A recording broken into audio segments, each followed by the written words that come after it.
আজকের ভিডিওটা শুক্রবার সকাল নাস্তা করার পর থেকেই শুরু করলাম। আজকে একটু ঘুম থেকে দেরি করে উঠেছিলাম আর বাসায় ফ্রোজেন রুটিও ছিল না, যার কারণে সকালের নাস্তাটা খুবই হালকা পাতলাভাবে করে নিয়েছি। চায়ের সাথে মুড়ি ছিল আর বাচ্চাদের জন্য অল্প কয়েকটা বিস্কিট ছিল, সেগুলো দিয়ে নাস্তাটা করে নিয়েছি। তো নাস্তাটা যেহেতু খুবই হালকা পাতলাভাবে হয়েছিল, যার কারণে 4টা ডিম সিদ্ধ দিলাম। আমাদের 4 জনের জন্য ডিম খেয়ে কাজ শুরু করে দিব। এদিকে আমার হাজবেন্ডও বাহিরে চলে গিয়েছে, বাসায় তেমন বাজার নেই, সে একটু বাজারে গিয়েছে। বেশ কয়েকদিন ধরে শীতটা বেড়ে গেছে, রোদেরও দেখা মিলছে না। তো শুক্রবার বাসায় ছিলাম, আলহামদুলিল্লাহ ওই দিন খুব ভালো রোদ ছিল। তো এদিকে আমার 2 রুমেরও চাদর চেঞ্জ করা খুবই দরকার ছিল, যার কারণে চাদরগুলো চেঞ্জ করে নিচ্ছি। পানি গরম দিয়েছি চাদরগুলো ভেজানোর জন্য, আর এদিকে বাসাটা একটু ক্লিন করে নিচ্ছি, যেহেতু এখন বাচ্চাদের সাথে স্কুলেই অনেকটা সময় কেটে যায় আমার। এখন ঘরের ডিপ ক্লিনের কাজগুলো বাচ্চাদের স্কুল বন্ধের উপরে আমার নির্ভর করবে। তো শুক্র শনি যেহেতু বাচ্চাদের স্কুল বন্ধ, এই দুদিনেই ভারী কাজগুলো করার চেষ্টা করব, যার কারণে আজকে একটু কাজগুলো কমিয়ে নিচ্ছি। বাচ্চাদের ঘর দুয়ার এমনিতেই নোংরা হয়, বাচ্চারা বেশি এলোমেলো করে রাখে, তারপর আমি চেষ্টা করি যখন যেটা এলোমেলো করে রাখে সাথে সাথে গুছিয়ে ফেলার, যার কারণে একটু কাজটা সহজ হয়ে যায় আমার কাছে। ঠান্ডাটা কিন্তু অনেক গুণেই বেড়ে গিয়েছে, আর যেহেতু বাচ্চাদের সকালে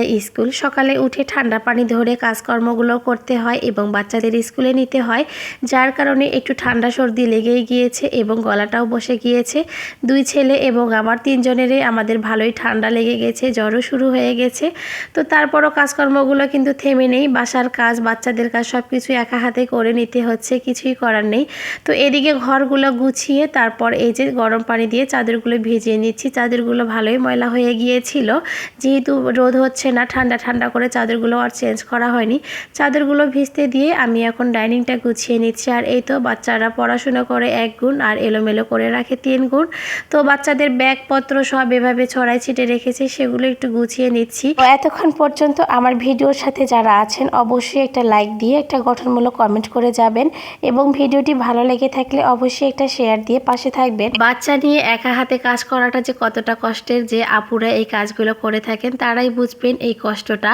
তো ঠান্ডা জ্বরের কারণে আজকে একটু দেরিতে ঘুম থেকে উঠেছিলাম, আর একটু দেরিতে ঘুম থেকে ওঠার কারণে আমার সব কাজগুলো দেরি হয়ে গিয়েছিল। যেহেতু বাহিরে রোদ, তো একটা টার্গেট ছিল আজকে কিছু কাজ কমিয়ে ফেলবো, যেহেতু পুরো সপ্তাহে আর কাজ করতে পারবো না। স্কুল থেকে আস্তে আস্তে দুপুর লেগে যায় এবং দুপুরে এসে আবার রান্না বান্না করে আবারও বাচ্চাকে আনতে যাই স্কুলে, যার কারণে অনেক কাজ কিন্তু পিছিয়ে যায়। তো সেইগুলো টার্গেটে আজকে রেখেছি, এই কাজগুলোই করব। তো অফ ক্যামেরায় কিন্তু আরও অনেক কাজ করেছিলাম। ঝাড়ু দেওয়ার পর আমি বাসাটা মুছেছিলাম, আর এই তো কাপড়গুলো ওয়াশিংয়ে দিয়ে সকালে যে নাস্তা খেয়েছিলাম সেই থালাবাটিগুলো আগে ধুয়ে নিচ্ছি, এরপর রান্নাটা উঠিয়ে দিব। এদিকে ফ্রিজে মাংস ছিল না, বড় ছেলে আবার মাছ খায় না, সে রাতেই বলে রেখেছিল গরুর মাংস আর পোলাও খাবে। তো ওর বাবাকে বাজারে পাঠিয়েছিলাম, দেরিতে যাওয়ার কারণে মাংস পাইনি। আমাদের পাশেই যে বাজার আছে, এই বাজারে আবার গরুর মাংসটা নিষিদ্ধ, যার কারণে একটু দূরে গিয়েছিল, তো মাংস পাইনি। ফ্রিজে অল্প একটু মুরগির মাংস ছিল, সেটাই অফ ক্যামেরায় উঠিয়ে দিয়েছি। আর এদিকে ওদের 3 জনকে গোসল করে রেডি করে দিচ্ছি মসজিদে যাওয়ার জন্য, আর আমি এদিকে রান্নাটা উঠিয়ে দিয়েছি। রান্নাটা চুলায় বসিয়ে দিয়ে ছাদে কাপড়টা দিতে যাব। ছাদে কিন্তু কাপড় দিতে দিতে আমি আবারও এসে তরকারি লাড়াচাড়া করে দিয়ে গিয়েছিলাম। ছাদে কিন্তু খুব সুন্দর মিষ্টি রোদ উঠেছে, পাশাপাশি বাতাসও ছিল অনেক। তো কাপড়গুলো দিয়ে এসে এই তো আবারও রান্নাবান্না। তো আজকে রান্নাবান্না শেষ করতে করতে ভিডিওটা শেষ করতেছি। সবাই ভালো থাকবেন, আসসালামু আলাইকুম।